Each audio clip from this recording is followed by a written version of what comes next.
The galaxy did not fear many things anymore.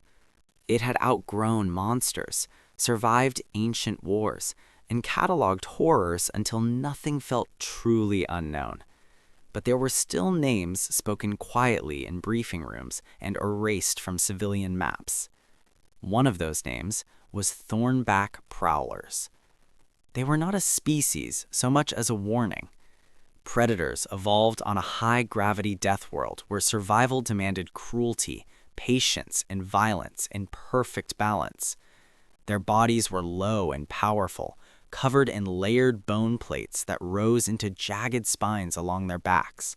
Their jaws could crush alloy. Their pack tactics were studied by militaries and still failed to be replicated. Every first contact attempt had ended the same way. Silence, then blood. Which is why Cadet Mara Vance stood alone at the edge of a quarantined canyon, holding nothing but a datapad and a canteen, while an entire observation garrison watched from behind blast shields. She was human, and apparently insane.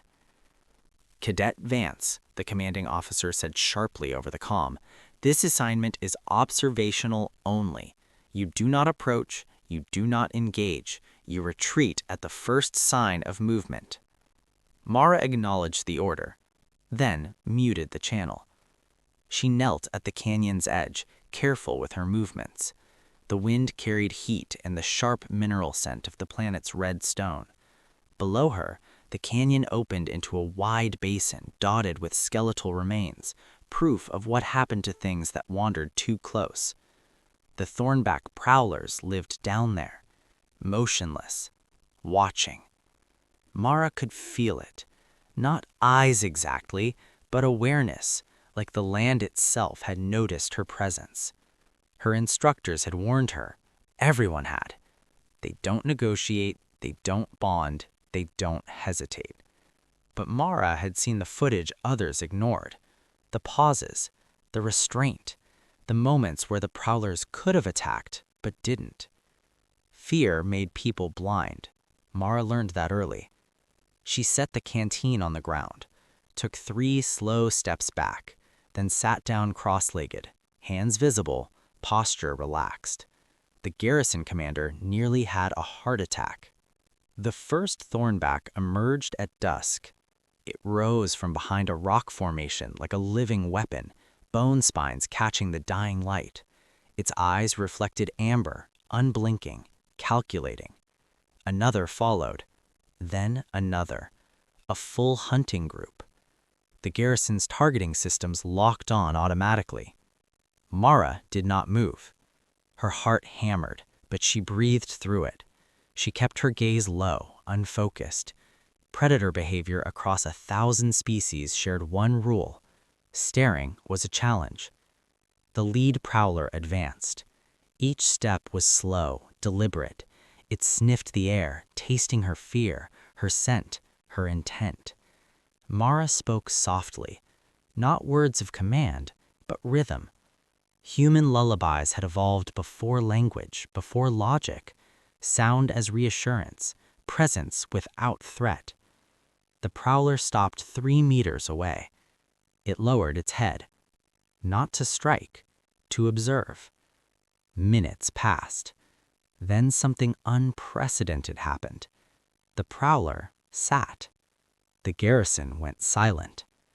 Over the next days, Mara returned, always alone, always unarmed. Sometimes she brought water, sometimes nutrient paste. Never directly offered, only placed and left.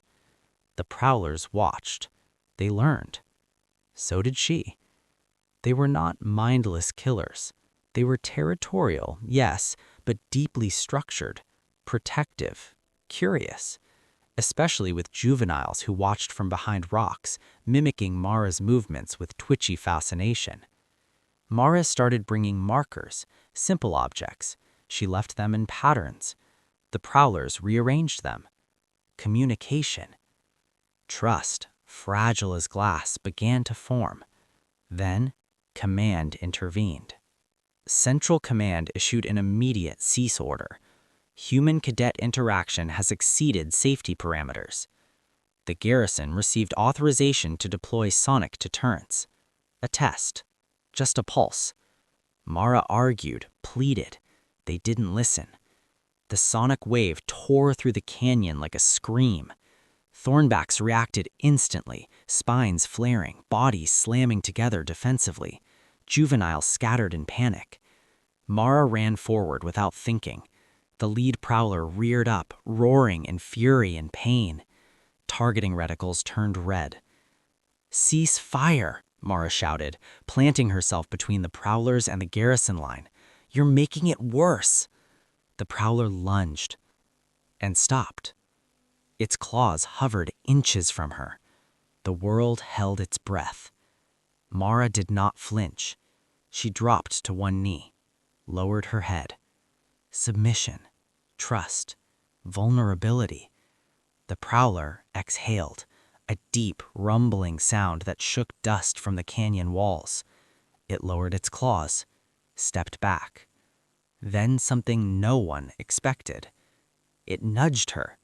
Not hard, not threatening. A test. Mara reached out slowly and touched the bone plate beneath its jaw.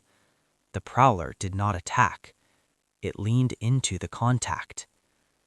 The incident report was classified immediately. So was Mara. Officially, the Thornback Prowlers were reclassified from hostile apex species to conditional allies. Unofficially, the galaxy changed its mind about humans. Researchers arrived. Diplomats followed.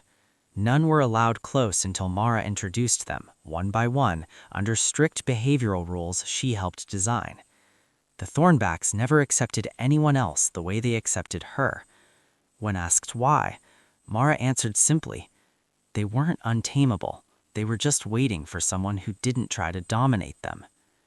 Years later, when the Thornback packs defended a frontier colony against a pirate fleet, coordinated, precise, terrifying, no one questioned humanity's reputation anymore. Humans didn't conquer monsters. They listened to them. And that, the galaxy realized too late, was far more dangerous.